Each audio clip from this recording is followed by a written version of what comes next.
était une fois une canne au milieu de la campagne qui couvait amoureusement ses œufs dans son nid tout chaud. 3 petits œufs que maman canard s'impatientait de voir éclore.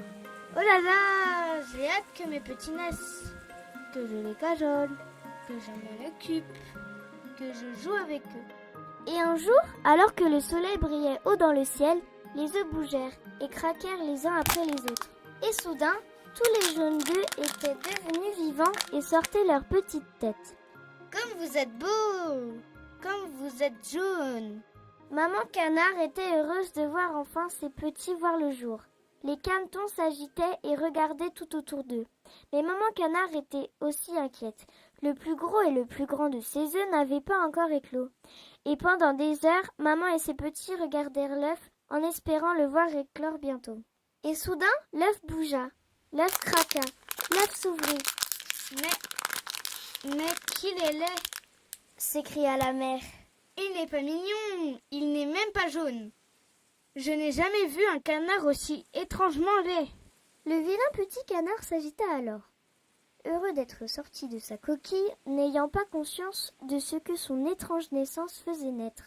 Car, à vrai dire, il était très heureux de son côté, malgré les regards de dégoût des autres. Les jours passèrent, et maman canard présenta sa couvée au reste des animaux de la ferme. « Mon Dieu, qu'ils sont mignons! Mais qu'arrive-t-il à celui-ci » dit-il en désignant le vilain petit canard qui suivait ses frères et sœurs. « Il est différent » lança maman canard en faisant la grimace. « Mais qu'il est laid » s'écria la poule en le regardant de haut en bas. « Il n'est même pas jaune, il n'est même pas doux.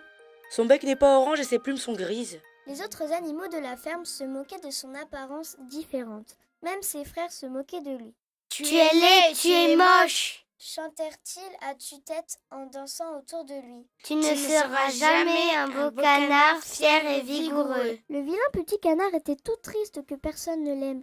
Les autres le mettaient de côté et ne voulaient pas jouer avec lui. Alors un soir, il prit une décision radicale. Puisque personne ne m'aime ici, je m'en vais. Et dans la nuit noire, le petit canard quitta sa ferme, sa maman et ses frères et sœurs. Le petit canard était plein de courage. Il marcha toute la nuit pour s'éloigner de la ferme. Il marcha encore et encore, parfois en chantant ou en sifflotant pour s'occuper, parfois en comptant les fleurs sur son passage, ou encore les feuilles éparpillées sur le sol. Il croisa sur son chemin d'autres animaux qui, pour la plupart, semblaient aussi effrayés par son aspect. Mais quel plumage étrange, il n'est pas commun, s'enjoua un oiseau en gazouillant. S'il vous plaît, pouvez-vous me prendre dans votre nid pour la nuit? Il fait si froid dehors. Ah non, tu pourrais faire peur à mes bébés. Puis l'oiseau s'envola loin dans le ciel, laissant le petit canard une nouvelle fois tout seul. Alors il marcha encore et encore, des kilomètres, et le froid de l'hiver s'installa doucement de jour en jour.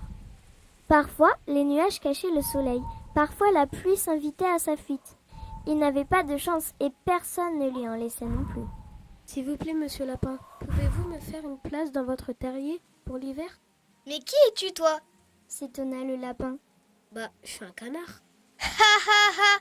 Ricana le lapin. Ça, ce n'est pas possible. Un canard a de belles plumes colorées, un bec bien dessiné, des ailes vastes et robustes. Mais tu n'as rien de tout cela. Regarde-toi, tu es grand et tout tordu. Tes plumes sont d'un gris étrange. Tu n'es pas fier et encore moins robuste. Non, tu n'es pas un canard. Mais si, j'en suis un. Le lapin rigola de plus belle en entrant dans son terrier. Tu ne rentreras pas. Je ne sais même pas quel animal tu es. Tu pourrais manger mes petits. Et avant même que le pauvre petit canard puisse se défendre, le lapin avait disparu. Alors, il reprit sa marche dans le froid et la solitude. Et au bout de longs kilomètres, il s'arrêta, ses pattes saisies par le froid, le bec recouvert de glace. J'ai trop froid. Je vais mourir ici tout seul, pleura-t-il. Et alors que tout espoir était perdu, 2 grosses mains vigoureuses l'attrapèrent. Mais que fais-tu tout seul ici, toi? Le petit canard ouvrit les yeux et vit un homme à la barbe fournie et aux yeux chaleureux. Si tu restes là, tu vas mourir de froid. Allez, je t'emmène chez moi. Et, transporté par le bûcheron, le petit canard somnola doucement jusqu'à sentir la chaleur du foyer de l'homme.